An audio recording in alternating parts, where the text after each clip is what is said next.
Morning. The boss tells me that both new and returning customers have nothing but good things to say about you. I have to admit, I was a little worried about throwing you right into the deep end, but it looks like you've got what it takes to handle the day-to-day here. So it should be plain sailing. Well, just as long as we don't run into any extremely picky customers with unreasonably specific requests. Ooh, famous last words. Oh, have you had someone like that before? Of course! The worst are those old scholars who have barely cooked a day in their life, but think reading a stack of books on the topic makes them the expert. They criticize you for no reason, claiming your cooking method isn't faithful to the original, or that the flavor profile isn't authentic because you used an ingredient that wasn't in their beloved centuries-old version of the recipe. This is Wang Shuin. It does have the look and feel of a time-honored establishment. I know that voice. It's Hatsune Miku. Innkeeper! We'll have each of your signature dishes, please, as fast as you can serve them.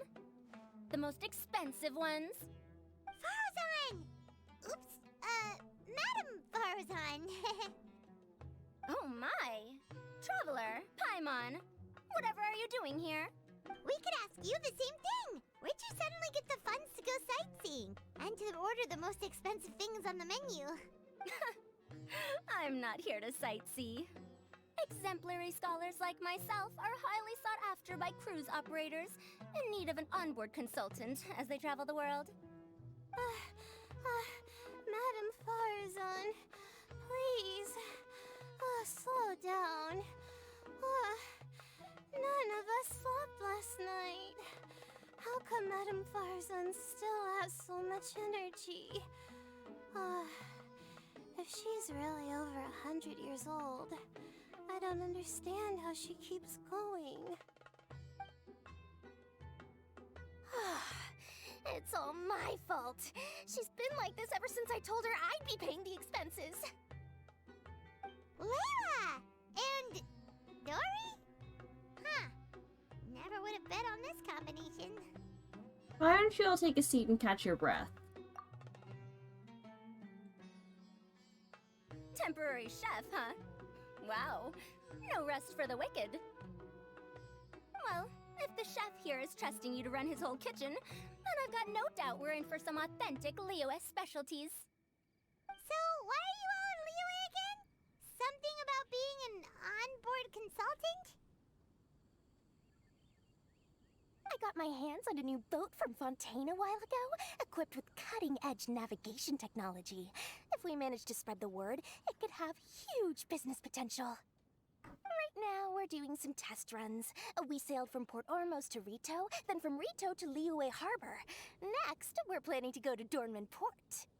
Oh, Madam Farazan and me were hired to fine-tune the compass and other equipment. We sailed around the Sea of Clouds all of last night to put the system through some stress testing. That sounds like illegal overtime.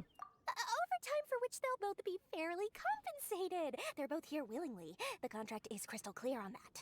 You really cover all your bases, don't you? Let Paimon guess.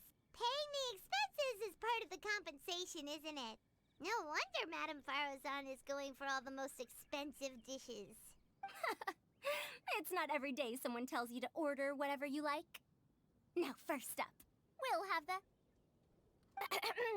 Farazan, Madam Farazan, that is. While I am more than happy to treat you both to the most expensive dishes on the menu, we must remember that most expensive does not always mean best. I've heard that the most expensive dishes in Liyue are usually either seafood-based or take an exceptionally long time to prepare. Now, I don't know about you two, but after so many days at sea, I don't think I can so much as look at another piece of seafood again for at least the foreseeable future. Huh. That's actually a good point. Not to mention that poor Layla here looks like she's about to faint from hunger. Huh? Oh, that's not because of hunger. It's because of exhaustion. Surely the wise and virtuous Madame Farazan could not bear to watch her poor students sit here and waste away. Oh, well, of course I care about my students' well-being, but Why do I feel like I'm being tricked? So, let's not order anything that'll take too long to prepare. Aside from that and seafood, we'll take whatever other expensive dishes you have. Over to you, traveler. That's, you know what, that's fair. No seafood and nothing that takes too long to cook. The rest is up to you.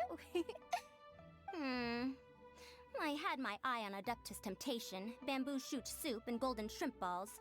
But I suppose they'll have to wait for the next time. But that could be years from now. Aww, Madame Farazan looks so deflated all of a sudden. Please still try to choose dishes on the expensive side, okay? Anything for you, Layla. So, expensive, but no seafood, and nothing that takes too long to cook. That rules out pretty much our entire menu. Do these people get a kick out of being impossible to please? That Dory! Is she doing this on purpose? I'd bet Mora that she is. This isn't Liuli Pavilion or Xinhua Kiosk. This is Wangshu Inn. We don't stock up on rare and exotic ingredients. We only get them in if someone puts in a special reservation. Well, if we're stuck with regular ingredients and we're on a time limit, there's only one way to bump up the price. And that's by cooking a dish that uses the chef's expertise and creativity to the fullest. As it happens, I know a recipe for something called trembling strings and rushing reeds. It can be whipped up quickly with what we already have in the kitchen. One plate usually goes for 30,000 mora. Holy crap. 30,000? But if it's quick to make and isn't fancy, what exactly makes it so special? Quick doesn't have to mean quick and easy.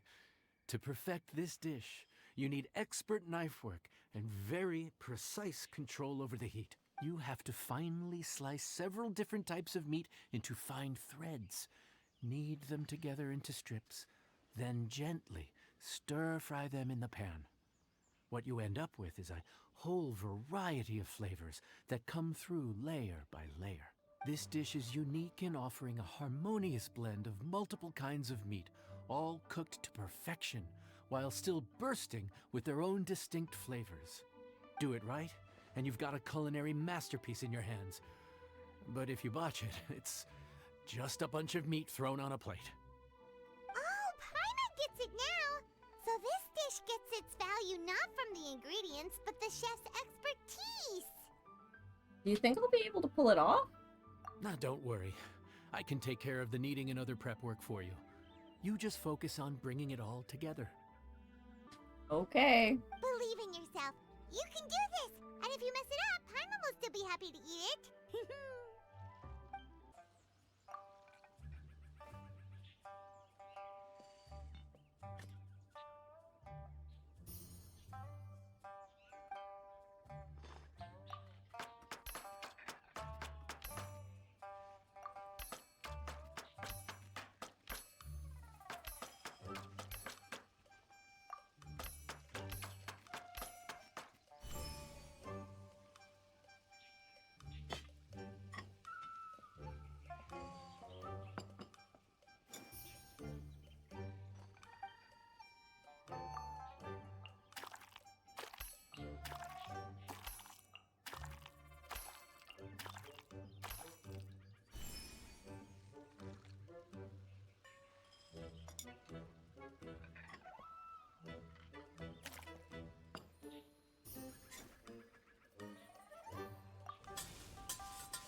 Nice.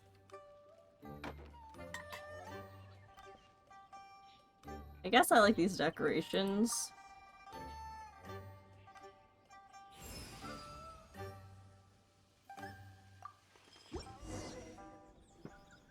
Food's ready! Please enjoy! Ooh, smells delightful.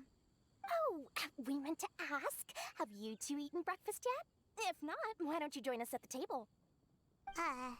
Did Dory just offer us a free meal? When did she become so generous? She's not. Let's not forget that the biggest business deals are always settled over a meal. Come on, come on, come on! Sit down and join us! Everyone, dig in! This dish looks simple enough, and I did my research, so surely it can't cost all that much. Worst case scenario, maybe 10,000 mora? This dish had better be worth working overtime all night for. Well, traveler, this is the moment of truth. Oh, so tired. So sleepy. I just want to eat up and get to bed. Is this foul? Oh, wait. No, the texture is more like shroom boar. There's a different flavor in every bite. And the discerning palate might detect a hint of something smoked, too. Quite marvelous. How is this made? The smokiness is from the ham. That was my addition. Ham? But I don't see any ham anywhere. Oh. Haha! So you've noticed. Yep, every single strip is kneaded from several different kinds of meat. Paimon and Yanxiao put in a lot of effort to make it just right.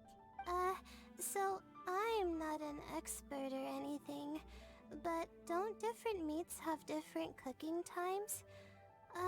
How is everything in this dish cooked to perfection? Well, you see,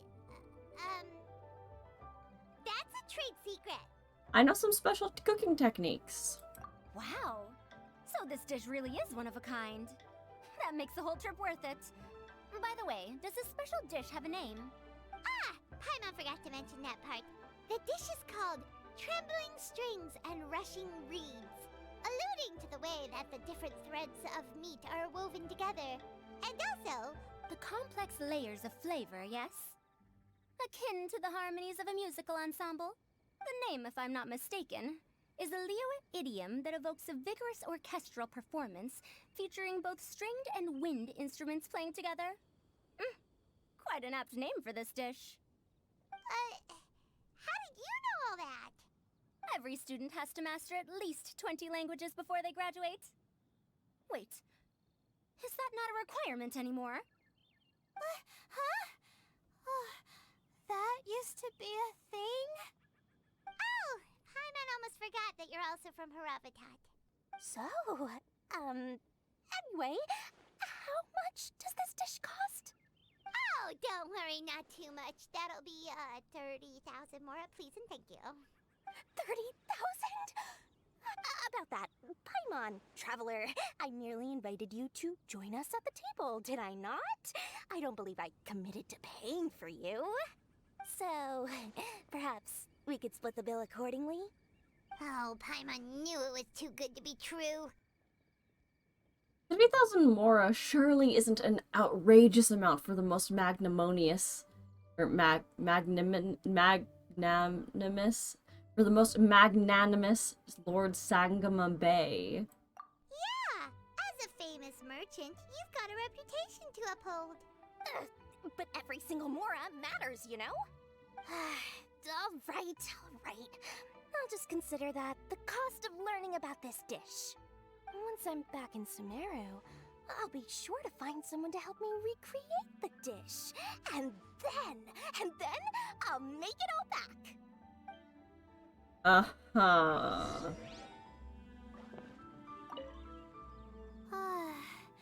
I feel so much better now that I've gotten some food in me. Delicious food really does wonders for one's spirits. And I thought you'd take on such strenuous work.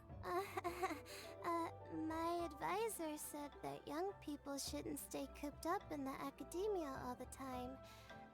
They told me that I should take the chance to get out and see the stars in other skies. Maybe I can think of it as my first internship experience?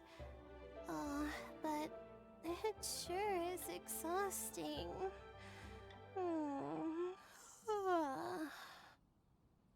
I'm sleepy now.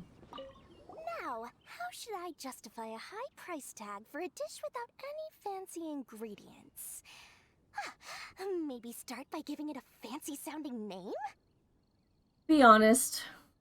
You chose Wangshu to try and save money, didn't you? I should have known you'd see through me. Everyone was exhausted and seasick when I made the offer last night, so I figured they probably wouldn't be able to eat all that much today. Well, you saw how that turned out. I tried placing some limitations on the order to keep costs under control, but you still found a way around my schemes. That's what I get for not thoroughly researching the market beforehand. Hey, you're not even paying those too much of a salary. Just treat them fairly next time and don't be so stingy. Talk, Paimon. You freeload whenever you get the chance. Well, yeah, but that's why Paimon's qualified to talk about this. Pot calls kettle black. Even though I didn't get to try Adeptus Temptation or Bamboo Shoot Soup, this trembling strings and rushing reeds was still quite impressive. Thank you for making it. I never thought you'd take a job away from any ruins. Well, about that, even though newfangled contraptions are hardly my cup of tea, Dora's offer was quite enticing. She said that every time we stopped at a new harbor, I'd be free to go and pick out some ancient books at the market and bring them back to Sumeru. I couldn't resist an offer like that. So I offered to join for the lowest possible pay to undercut all my Kasharawar competitors. Whoa.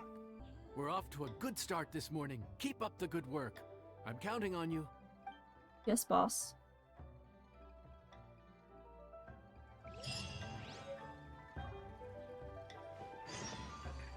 Okay. Looks like that's the end of part 2.